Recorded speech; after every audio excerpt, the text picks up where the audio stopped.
Bien-aimé dans le Seigneur, bonjour.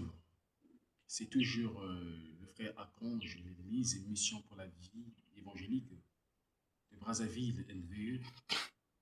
Je viens vous faire part de ma neuvième partie de mon témoignage.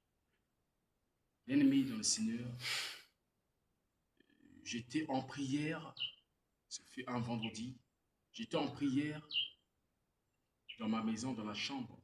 C'était la nuit. J'étais en prière, j'étais en prière. Et tout à coup, j'ai eu des fortes vertiges et des fatigues. Je suis tombé au lit, je suis tombé. C'est comme si un profond sommeil. Et automatiquement, je me suis retrouvé au milieu de l'enfer. Cette fois-ci, Jésus n'est pas apparu avec moi, mais je me suis retrouvé en enfer. Je me suis retrouvé dedans. Mais Jésus fut à côté de moi, le Seigneur Jésus-Christ. Il me dit, Archange, je ne crains rien. Ne crains pas, car je suis avec toi. Viens, je vais te montrer des choses, je vais te faire vivre ces choses. Ce que tu ignores et ce que tu dois voir, tu dois vivre.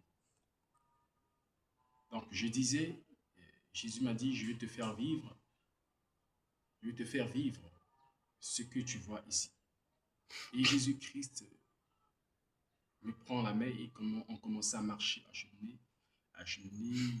Et à un moment donné, il me lâche la main. Il était sûrement là. On était en train de marcher, marcher. Au moment que je sentais maintenant, je commence à sentir une grande chaleur et une si grande puanteur. Ça n'existe pas dans le monde, dans ce monde-ci. Cette puanteur, cette odeur horrible, je ne pouvais pas supporter cela, bien-aimé. Et je regarde, Jésus n'était plus là, bien-aimé. Jésus-Christ n'était plus là. J'ai eu peur automatiquement. J'ai eu peur. Et quand j'avais eu peur et j'ai senti des démons venir vers moi et m'ont griffé au dos. Ils m'ont déchiré mon dos et ils m'ont saisi, ces démons. Ils m'ont emmené vers Satan, vers Lucifer, le diable. Ils m'ont emmené. Et, et avec ces démons, ils étaient en train de rire. Ils disaient, en fait, te voilà, archange. Te voilà ici parmi nous. Tu ne seras pas, tu ne vas pas quitter ce lieu, tu ne seras jamais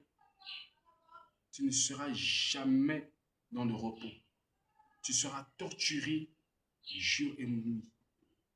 Je vais te torturer moi-même. Il y a très longtemps que je veux chercher à te récupérer. Mais maintenant, tu es ici avec moi. Je vais pouvoir te torturer maintenant.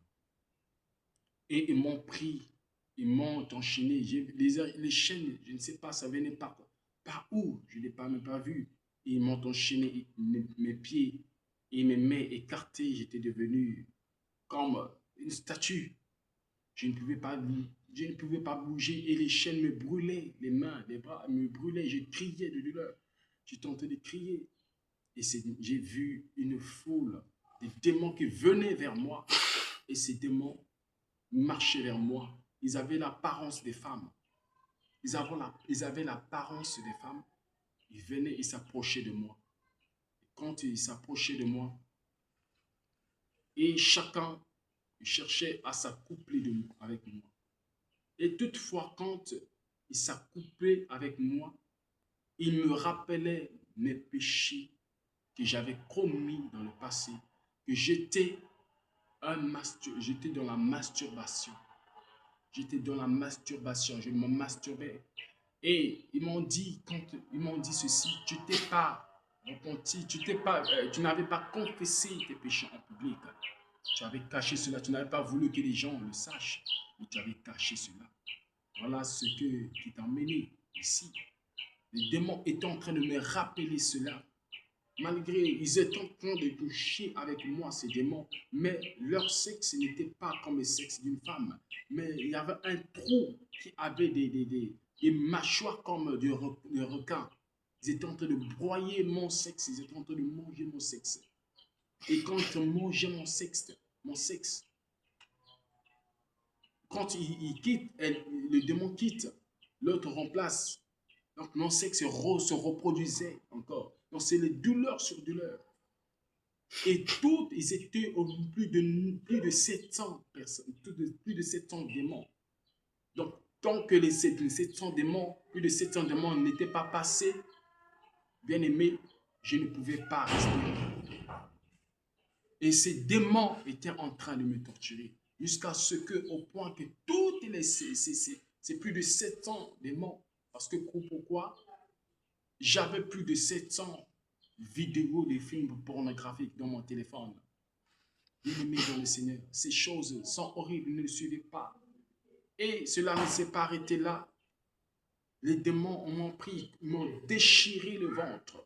Ils m'ont fait sortir des intestins dans mon corps. Ils ont commencé à tirer, ils commencent à tirer dans des intestins. Ils commençaient à les manger. Je criais de douleur, mon ventre était devenu vide. Je criais. Je disais, Seigneur Jésus, je t'en prie, je criais à l'aide à Jésus. Mais il y avait un silence total. On est en train de m'enlever toutes les intestins, tout ce qui était dans mon ventre. On disait que non, parce que tu étais en train de beaucoup manger. Et Jésus, et les démons, ne s'est pas arrêté là. Les démons continuent encore à me persécuter, à me percer, à me torturer encore. Ils ont pris une lance, ils m'ont pénétré dans mon œil.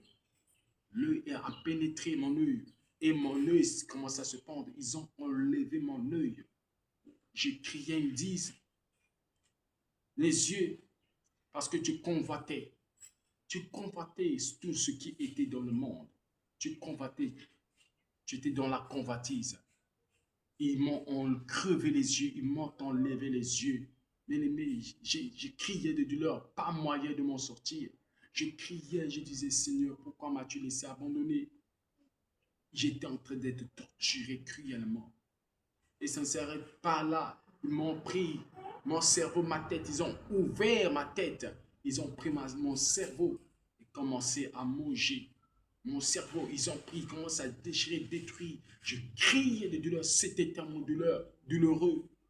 Une douleur insupportable. Aucun homme sur la terre ne pouvait supporter. Mais ce lieu n'est pas un lieu pour les hommes. Ce n'est pas fait pour les hommes. Ce n'est que la première partie pour le tourment éternel. Mais ce qui nous attend, ce qui attend, c'est horrible.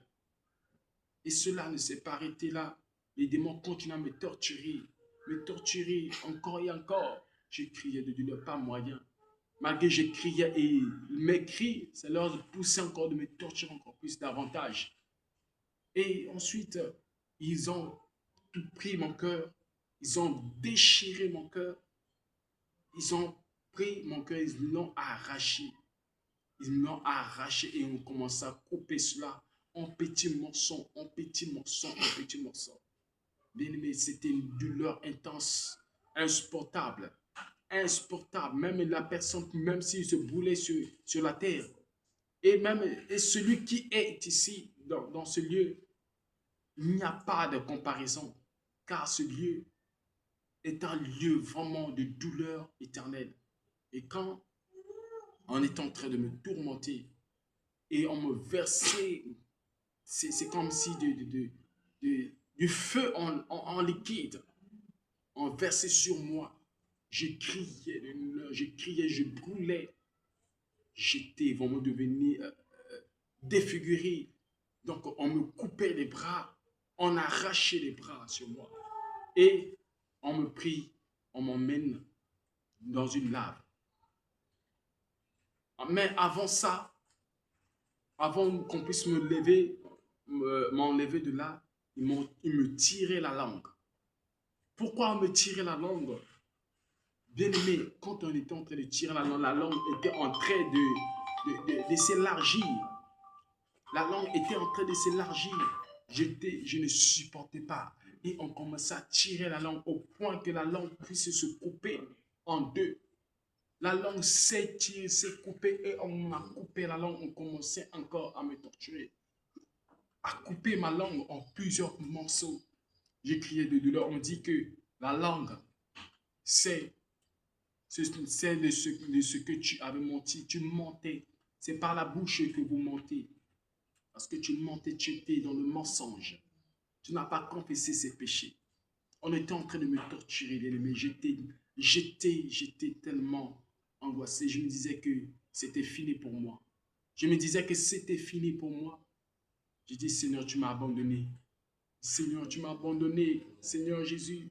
Alors je passerai toute ma vie ici. Oh Seigneur, je t'en prie, pitié. On tirait ma langue. Et quand ça réapparaît, on tire encore de douleur. On tirait, j'étais devenu horrible. J'étais devenu très horrible. Et on me prit de là, ils m'ont emmené vers le feu, une flamme de feu qui ne s'éteint pas. C'était bouillonnante. C'est comme un lac. Pas comme, c'était un lac de feu. Un lac de feu, bien aimé. Le lac de feu était là. Il y avait des milliers de personnes, des millions, des millions, des millions d'âmes et que je ne pouvais pas les compter. Et on m'a jeté dedans. Le feu continue à me brûler. Je n'ai pas moyen de sortir car la profondeur était tellement énorme. La profondeur, on ne pouvait pas la mesurer. J'étais en train de chercher à sortir de ce temps de feu, de cette lac de feu, mais il était impossible de sortir de là. Je criais de l'aide à Jésus. Je criais, Seigneur Jésus, fais-moi sortir. Je criais énormément, mais il n'y avait pas de secours. Il n'y avait pas ni de signes. Bien-aimé, j'étais en train d'être brûlé, consumé par le feu. Les démons étaient en train de rire, et beaucoup de âmes étaient en train de crier à sa manière, étaient en train de crier à sa manière, étaient en train de crier de douleur, en disant, oh, vraiment, ayez pitié, ayez pitié, ayez pitié. D'autres criaient, ils criaient de douleur, ils criaient des cris de douleur, bien aimé, des cris de douleur. Moi aussi, j'étais dans ces cris. Je criais sans cesse. Et à un moment que j'ai tenté de crier, après, les démons sont venus encore vers moi. Ils m'ont piqué, ils m'ont piqué, ils ont pris une lance. Ça a pénétré ma poitrine et c'est sorti par le derrière. J'ai encore eu des douleurs et j'ai encore crié. Et c'est là, ils m'ont fait sortir de là. Ils m'ont dit, c'est lui-même Lucifer qui va te torturer en sa présence. C'est lui-même le diable qui va te torturer, Lucifer qui va te torturer. J'ai encore crié, j'étais devenu défiguré, mon corps était devenu brûlant, j'étais devenu comme un squelette. Je ne pouvais plus, j'étais horrible. Et on m'a emmené, on me conduisit vers Lucifer et il me dit, désormais c'est moi qui va te torturer à perpétuité éternellement jusqu'au grand jugement. C'est Lucifer qui me l'a dit. Et au moment où il s'approchait pour me prendre et me torturer, c'est là où Jésus-Christ s'est apparu. Et quand il s'est apparu, les démons qui étaient là, ils ont fui. Le diable même s'est prosterné devant le Seigneur. Et au moment où Jésus s'approchait de moi, mon corps commençait à se reconstituer, commençait à reprendre vie, commençait à redevenir normal. Et c'est là que Jésus me parle, ne crains pas, car je suis avec toi. J'ai dit, Seigneur, tu m'as laissé, tu m'as abandonné ici avec moi, tu m'as abandonné ici. Jésus me dit, je ne t'ai pas abandonné, j'étais là, je te voyais. Je voulais te faire vivre cela. N'as-tu pas compris quand je t'ai dit, je vais te faire vivre? C'était ça. Pour que tu ailles dire à mon serviteur et tu pars confesser. Tu dois confesser ses péchés. Bien-aimé, Jésus m'a dit, vous me confessez cela, ces péchés en public. Et Jésus m'a rappelé, regarde dans Jean-Baptiste, dans Jean 3, qu'est-ce qu'il est écrit? Jean baptisait d'eau et tout le monde venait de ville, de village en village et de ville en ville. Ils venaient se faire baptiser, confessant leurs péchés en public, confessant leurs péchés. Alors tu dois confesser toutes ces choses-là que tu as fait dans le passé. Et ce que tu as fait dans le passé, tu dois le confesser et que les gens doivent le savoir afin que tu sois libre. Bien-aimé dans le Seigneur, Jésus m'a dit, va dire ce que tu as vécu, va dire ce que tu as vu et tu as entendu. Moi, je le fais tout cela pour que mon église soit prête à l'enlèvement. Bien-aimé, s'il y a des péchés que tu as cachés, que tu dois confesser cela. Tu dois confesser et voir les serviteurs de Dieu, celui qu'il a établi, son véritable serviteur. Moi, j'ai vu son humble serviteur et je l'ai confessé en public. Je n'ai jamais eu honte. Comme Jésus a dit, celui qui aura honte de moi devant tout le monde, j'aurai honte aussi devant mon Père. Bien-aimés, confessez vos péchés, même en public, et n'ayez pas honte. Bien-aimés dans le Seigneur, c'est ce que j'ai vécu en enfer. Pour cette 9e partie de mon témoignage, demeurez bénis, vous qui m'écoutez. Merci pour votre écoute.